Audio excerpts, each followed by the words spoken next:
여러분 안녕하십니까, 진성호입니다. 이재명 더불어민주당 대표가 잘 나갈 때는 경쟁자들이 입도 뻥긋하지 못했습니다. 그런데 오히려 탄핵 국면에서 더불어민주당의 정당 지도가 국민의힘에 밀리는 형국이 연출되고 윤 대통령의 지지율은 오히려 치솟자 이재명 대표의 위기가 왔습니다.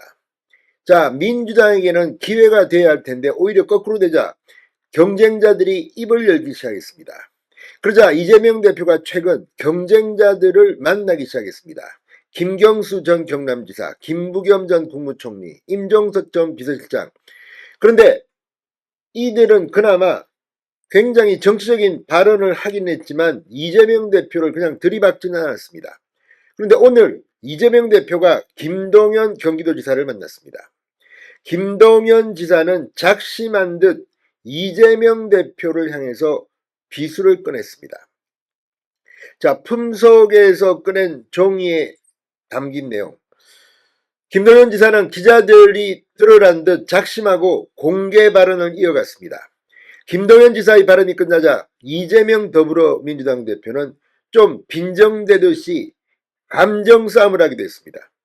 경기도지사가 국정에 왜 이렇게 관심이 많느냐, 이런 걸 시사하는 듯한 발언을 했습니다. 뼈있는 발언이었습니다. 그만큼 오늘 이재명과 김동연의 만남은 그 전의 민주당 잠룡들과의 만남과는 비교가 되지 않았습니다. 자, 이재명 대표 지금 정치 쇼를 하고 있다는 비판을 받고 있습니다. 그동안 워낙 일극 체제에서 총선 공천도 마음대로 하고 비명 공천 학살을 했다고 김경수 전 지사는 공개적인 사과까지 요구했습니다. 그런데 이제 김동연 지사는 이재명의 가장 아픈 곳 두 곳을 찔렀습니다. 이재명 대표 지금 잘 나가는 것 같지만 속으로는 좀 겁날 것 같습니다. 그만큼 이재명은 약점이 많은 사람입니다. 진성호의 융단 폭격 시작합니다. 더불어민주당을 융단 폭격합니다. 자, 김동연 지사가 이재명 대표를 만난 자리에서 개헌 그리고 증세 두 가지 이슈를 꺼내들어서 이재명을 공격했습니다. 자, 지금까지 이재명의 사법 리스크는 잘 알려져 있고 이 사법 리스크에 대해서 그동안 경쟁자들은 발언을 해왔습니다. 그런데 오늘은 사법 리스크를 빼고도 이재명이 얼마나 약점이 많은 사람인가를 드러낸 겁니다. 자, 증세, 개헌 이 두 가지 이슈로 김동연은 품속에서 이재명을 공격하는 비수를 꺼냈습니다. 자, 이재명 대표는 이 개헌과 증세 공격에 요즘 이 나라 정치 경제 상황이 어렵다 보니 김 지사가 도정에 국정 관한 문제까지 걱정하시느라 노심초사하시는 것 같아 뼈있는 반응을 보였습니다. 자, 오늘 김동연과 이재명의 만남 상당히 뼈와 살이 불타는 밤 같습니다. 진성호의 융단 폭격입니다.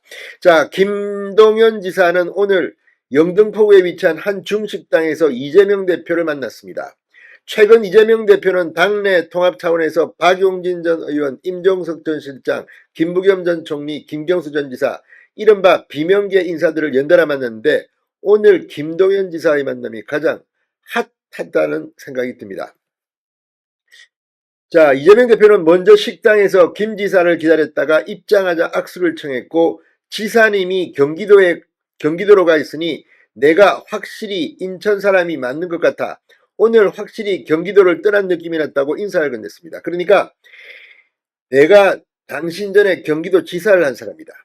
그런데 당신을 만나보니까 나는 지금 인천 지역구 의원이고 당신은 경기도 지사, 경기도 사람이다. 나는 경기도를 떠났다. 너는 경기도에 박혀있으라 뭐 이런 겁니까? 나는 대통령을 하고 싶다. 당신은 경기도에 있으라 이런 겁니까? 이런 뉘앙스를 느낄만 하다는 생각도 듭니다. 자, 김경수 지사 그러자 작심한 듯 기자들이 많이 와 있는 만큼 모두 발언으로 한두 마디 하고 싶다며 왼쪽 가슴에서 노란색 쪽지 한 장을 꺼내 들고 말문을 뗐습니다. 내란 정국 수습을 위해 가장 앞에서 이끌어주고 계신 이 대표께 정말 수고 많다는 말씀을 드리고 싶다면서도 민주당으로 하여금 정권 교체가 가능한지에 대한 우려의 목소리가 높아지고 있다. 저도 우려스러운 면이 있다고 작심 발언을 시작했습니다. 민주당으로의 정치 교체 정권 교체가 가능한지에 대한 우려의 목소리, 이재명 너 가지고는 안 된다는 뜻으로 해석됩니다. 그러면서 압도적 정권 교체를 위해서는 선거연대에서 더 나아가 공동정부를 만들어야 한다고 생각한다. 그러기 위해서는 민주당부터 기득권을 내려놔야 한다는 생각을 첫 번째 모두 발언으로 드리고 싶다. 그 방법론으로 김 지사가 제시한 게 개헌입니다. 김 지사는 정권 교체 이상의 교체를 해야 한다. 그런데도 제7공화국을 만들기 위한 개헌이 제대로 논의조차 되지 않는 것이 저는 도저히 이해가 가지 않는다. 아주 유감스럽다. 이재명에게 직격탄을 날렸습니다. 특히 이재명 대표가 지난 대선을 앞두고 개헌을 공약으로 꺼내들었던 점까지 언급하며 3년 전 이재명 대표의 약속은 이재명 대표 스스로의 약속일 뿐 아니라 민주당이 국민과 했던 약속이라고 강조하기까지 했습니다. 김 지사는 최근 이재명 대표가 상속세 완화 등 감세를 언급하고 있는 것과 관련해 감세 포퓰리즘이 아주 극심하다. 비전 경쟁이 돼야 하는데 감세 경쟁에 몰두하는 현실이 대단히 안타깝다. 지금 필요한 건 감세가 아니라 재정의 적극적 역할이다. 감세는 동결하고 재정 투입에 대해 함께 힘을 모아야 할 때라고 일침을 놨습니다. 그러니까 민주당 입장에서는 이재명이 가장 약한 고리입니다. 자, 그러면서 김 지사는 한 걸음 더 나아가 필요한 부분에 정수도 필요하다고까지 말했습니다. 이재명 대표는 김 지사의 말이 끝나자 다 하셨나? 라고 물은 뒤 도정에 고생이 많다. 요즘 이 나라 정치 경제 상황이 매우 여러 면에서 어렵다 보니 도정의 국정에 관한 문제까지 걱정하시느라 노심초사하시는 것 같아 약간의 신경전을 벌이기도 했습니다. 자, 어쨌든 이재명 대표가 임자를 만났는지도 모르겠습니다. 물론 지금 이재명 각종 여론조사에서는 앞서가고 있습니다. 그러나 민주당 내에서 어쩌면 이재명은 무너질지도 모릅니다. 진성호의 융단 폭격이었습니다. 여러분 감사합니다.